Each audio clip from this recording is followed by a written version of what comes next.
Hey, welcome to Appthropology, the podcast where we usually are talking to leaders in the mobile app space about how they engage and interact with their users. But this week, we're going to do something a little bit different. So, this week, you just get me. I'm Jim. I'm head of growth AMP. And today, we're going to talk about how lifecycle marketers are going to be the heroes of 2023 and how user journeys are not going to be the tool that gets us there. So, let's do a little background first. 2020, 2021 were kind of record setting years for many apps, especially in e-commerce and streaming media area. So these are like the Amazons, the Walmarts, the Targets, the Hulu. Basically, you couldn't go to the store. So it makes sense that all these e-commerce giants are just having gangbusters years. Same thing, food delivery, all of those industries. So some apps hit year over year growth of like well over 100%. Generally, consumer spending was up over 30% across the board, and that's with the Android app store and also Google and iPhone. But then fast forward a couple of years, the world is opening back up. People are itching to get back outside. People are eating restaurants again. Then we have this looming recession on our hands. And the result is in 2023, growth is down big time. So those same apps that were having record years a couple of years ago have started the layoff cycle. And generally, companies just have less cash on hand. And we're kind of seeing that all over the place. So now companies are scraping for ways to get growth. And that is leading to some interesting decisions. So the obvious answer when you're questioned with growth and how do you grow, all that is customer acquisition, right? So companies are turning to advertising, but there's a lot going on there too. So it started with GDPR when GDPR took over. And I think even people who aren't familiar with what GDPR is know that now every time you go to any website, you have to click to accept cookies. And it's a horribly annoying user experience and process, but one that's focused on user privacy, which is important. And then iOS 14 happened, and then iOS 15, iOS 16, with each iteration tightening the requirements and making it harder to target users. So privacy, obviously very important, but it makes it much harder for advertisers. So I saw Forbes said that Apple's privacy changes on the iPhone have cut the average mobile advertiser's ROI on ads by almost 40%. So we're really seeing the squeeze there. It's making a meaningful difference when it comes to advertising and the expected return that you can get off of that advertising. So another note, but Google keeps threatening to remove third-party cookies from Chrome. They said this would happen in 2022. Now I think they're at 2024, and they're trying to get their own thing up and running. So we'll see how that goes. Their own alternative to third-party cookies. More news on that. So now the question is, with all of this going on, where are apps to turn for this growth? So on one side, you have shrinking budgets, you have layoffs, you have less people to create ads, and you have less money to spend on ads. On the other side, we're seeing dwindling app effectiveness, more competition, more things in the market. It's kind of leaving apps in a tight pinch when it comes to growth. But there is a silver lining on this cloud, and that is your existing users. So we've seen data from a lot of apps we've worked with. Most apps have a large percentage of unconverted users. These are users that are on your free plan, for example. So one gaming app we worked with had only 10% of their users who were actively playing paid games. So what were the rest of them doing? They were playing free games. They had the app and they visited, but they didn't play, or they had the app, but they weren't even opening it. So the app was just installed on their phone, but they weren't doing anything, or they were just plain uninstalled. If we take another example, you could look at Spotify. So I just pulled the numbers this morning, and Spotify, 43% of their active users are premium subscribers. So, I mean, if you could do the basic math here, that means 57% of their users are not. They're just using it for free, and that's me. So while these users aren't currently paying for your product, these dormant, these lurking, these inactive users, there is one major advantage with them, and that is so before I get to that, actually, they've already downloaded your app, right? So that's a great first step. And they have some familiarity with you because they've seen your logo. Again, they have your app. They know what it looks like. But the biggest advantage is you can talk to them for free. So this is why you need to be putting more energy and attention into your lifecycle marketing efforts, because you don't have to spend money on ads and you don't have to rely on this poor or crappy targeting. So it kind of fixes both ends of the spectrum here. It doesn't cost money. You don't need to buy ads, and you don't have to deal with the really poor targeting. These are people who already have your app. So, I mean, look at the data. Like we talked about, Spotify could double their revenue if they converted more of their existing user base, right? Because over half of their user base are not premium subscribers. So that leads to the next question: how? So how are we supposed to engage these users? We obviously haven't been able to do it yet, right? Because they're on the app, but they're not active, they're not paying, they're not subscribed. So obviously the methods that we've been using have not worked to date with these people. So this leads us to the fallacy of user journeys. So first we'll say, what is a user journey? User journeys are the ways that our users traverse our apps and relate to our apps. More accurately, it's the journey that we want them to traverse. And virtually all MarTech tools allow you to build them. So our key user journeys include things like onboarding. So what happens when a user first downloads our app?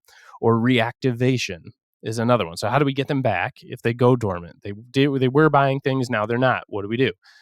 Some other ones are abandoned cart and a post-purchase flow, anything like that. Really common in email, but they are being applied kind of across the board to everything.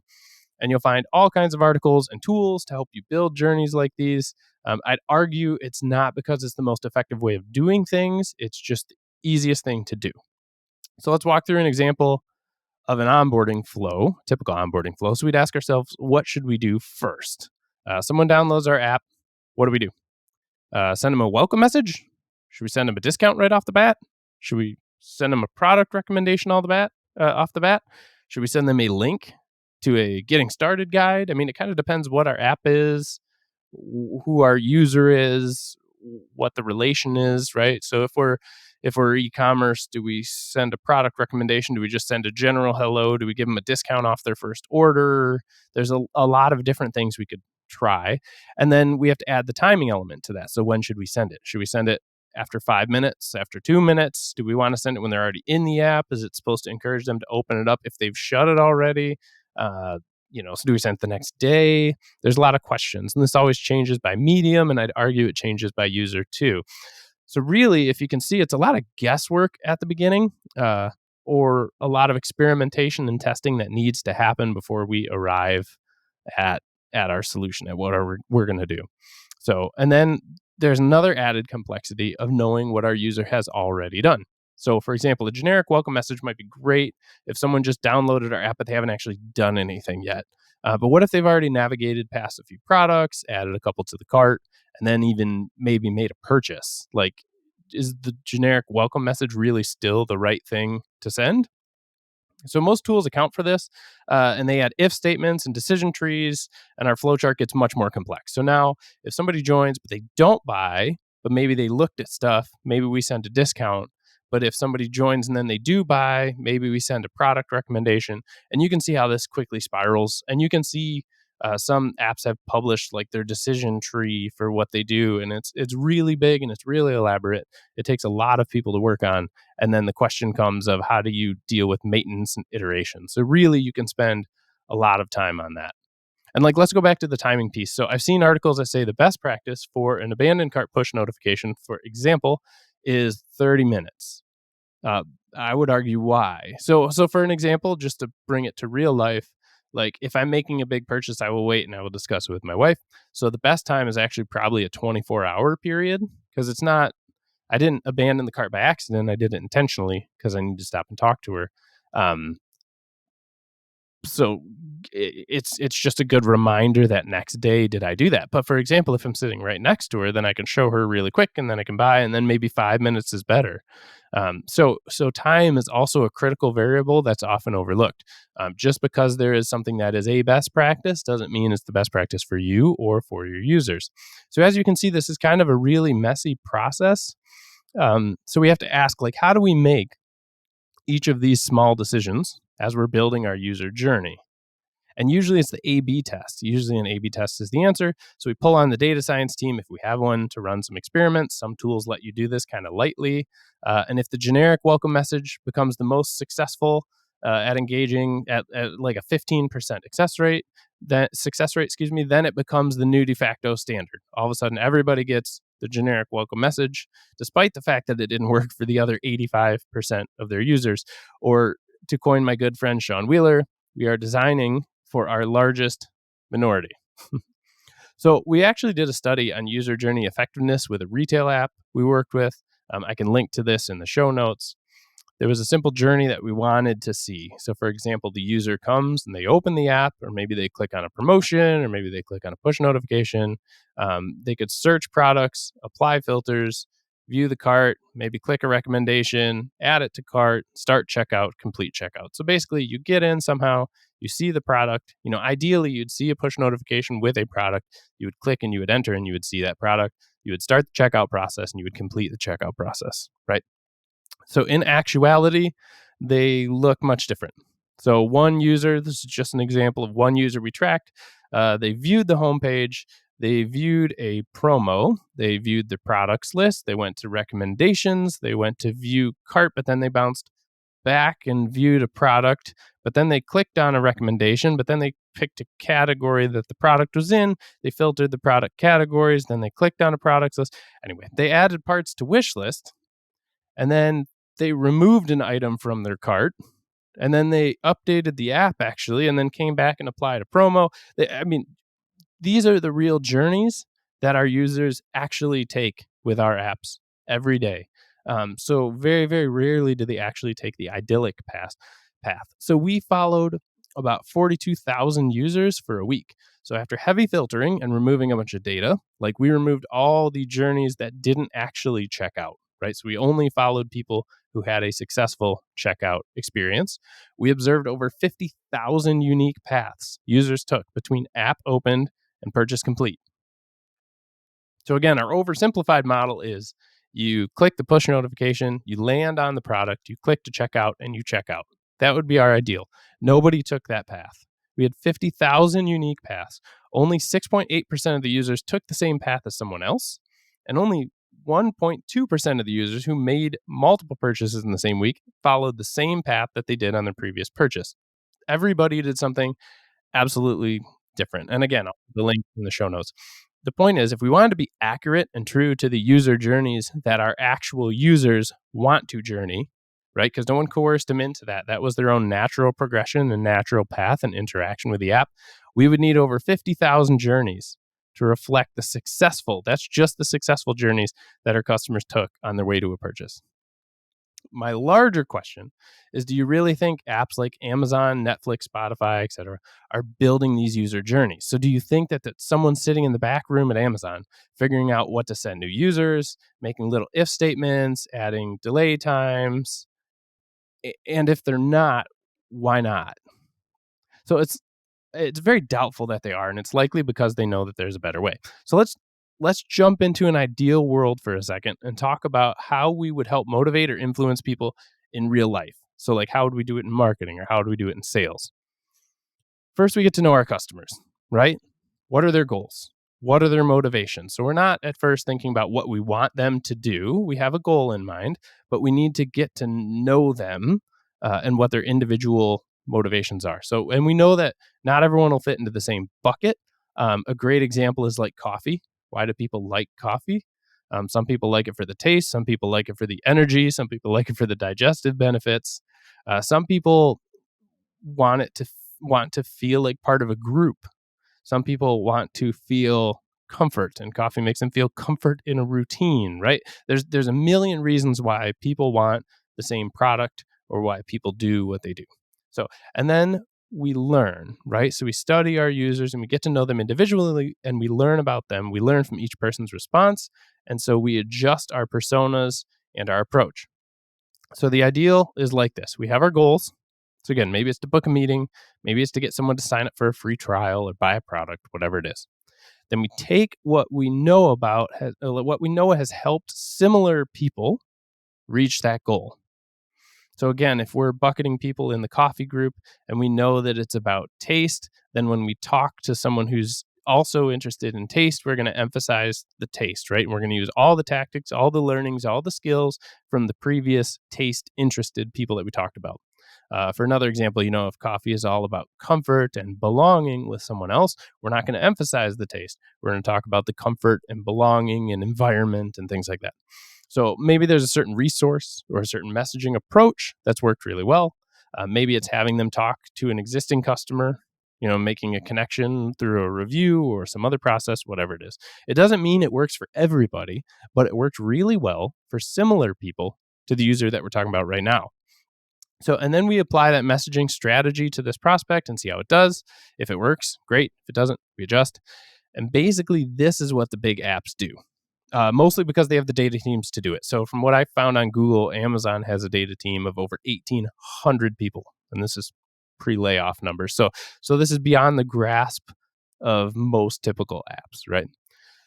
So what does this mean for regular apps? So again, we need to keep in mind that most of the tools that implement user journeys the way they do it because it's easy to do, right? So not because it's the best thing to do.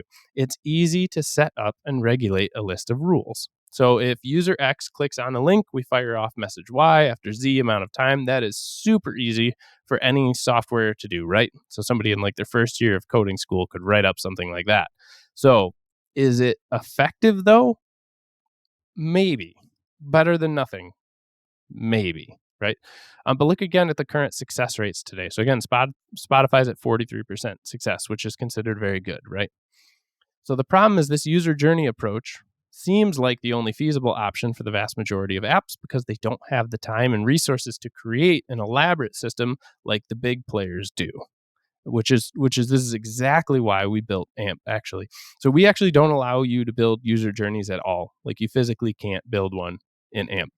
And it's not because we can't build one. We could make a user journey builder incredibly fast. We could launch one in a week if we wanted. But that's how much we disagree with the effectiveness of user journeys in general. We have not seen it play out um, over and over again. What we see is people get bogged down with time and resources to create these user journeys that, again, appeal to the largest minority of your users, not the majority of them. And it doesn't talk to them individually.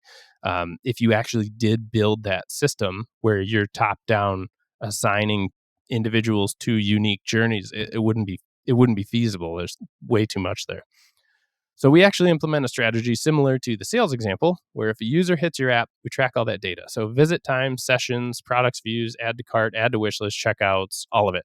Mind you, this is your first party data, so that's not cookies and it's not abstracting from other sites and it's not any of that messiness. It's not affected by regulations. It's all stuff that happens on your app.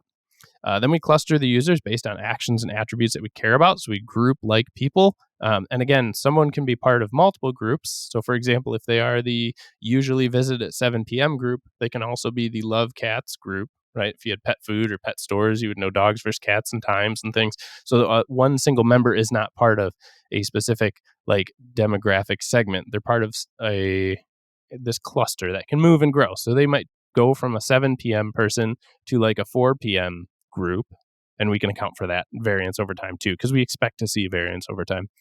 And then we can guide people to completing whatever your goals are based on what has helped similar users in the same cluster achieve the same goals. And we use the library of messages that we help you build and maintain. So you can see with all this data in hand of everybody's actions, what they're interested in, what time they interact, all this stuff, what they've previously done on your app, what other users have done, what's led other users to more successful actions, we shouldn't need to send generic welcome messages. In fact, I'd argue that generic welcome messages are what you do when you don't know what else to do, and I would actually probably lump discounts in that bucket. So we essentially build individual custom paths for each user, and our system continuously experiments and checks to see if any of our assumptions have changed. I shouldn't say assumptions, I should say any of the things that we have seen historically have changed. You can't base everything off of historical data. So, for example, like back to school season will likely affect what message send times are the most effective. You really can never stop testing. If someone has a child, gets married, any life event or change, or really external events, something in the news will affect users' behavior. So you have to be prepared to react to that. So you certainly don't have to use us. You can build a system like this yourself. It just took us a lot of money and resources and several years to build and refine. So it might be more practical to benefit from our investment. Anyway, the most important thing is that you need to ensure that you continue to test, and you need to ensure that the output of your testing is not just a blanket result. So by definition, a message that works for 15% of your users works for 15% of your users, not for 100%. And tomorrow it might actually not work for the same 15% that it worked for today. So keep that in mind as well. So, what are the lessons that we've learned here? First of all, 2023 is the year of the squeeze. On one hand, you have less cash, you have fewer resources. On the other, you have worse targeting, you have high ad prices, you have less ad effectiveness, more competition, and distractions for our users. This just means we need to be more creative. We cannot just create a lot of ads and throw them to the abyss. Secondly, we need to look inwards at the users we already have. This is the focus of our lifecycle marketers. We need to look at that metric. Do you know that metric? So, how many of your users are subscribed versus just browsing or on a free plan? How many are interacting with paid features? How many are not? Again, if Spotify is under 50%, you are likely in the same boat of opportunity. Thirdly, you need to invest in your lifecycle marketing and your lifecycle marketers and equip them with the tools and the resources they need to actually energize this cohort of users. And remember that just because user journeys are easy, and remember they're easy for the tool, not necessarily even for you, doesn't mean that they are the most effective. And we have data that shows that they are typically not. So those are my predictions. 2023 is the year of lifecycle marketing and the year of energizing your already installed user base. The apps that figure out how to do this effectively will win. And the apps that keep pouring money into ads that are diving in effectiveness and ultimately dump users into a leaky funnel where they just keep adding to the pool of disengaged users will be the ones who lose. So, what do you guys think? Do you think my predictions will play out? Do you have a different view? And should we do more episodes like this or should we just stick with the interviews?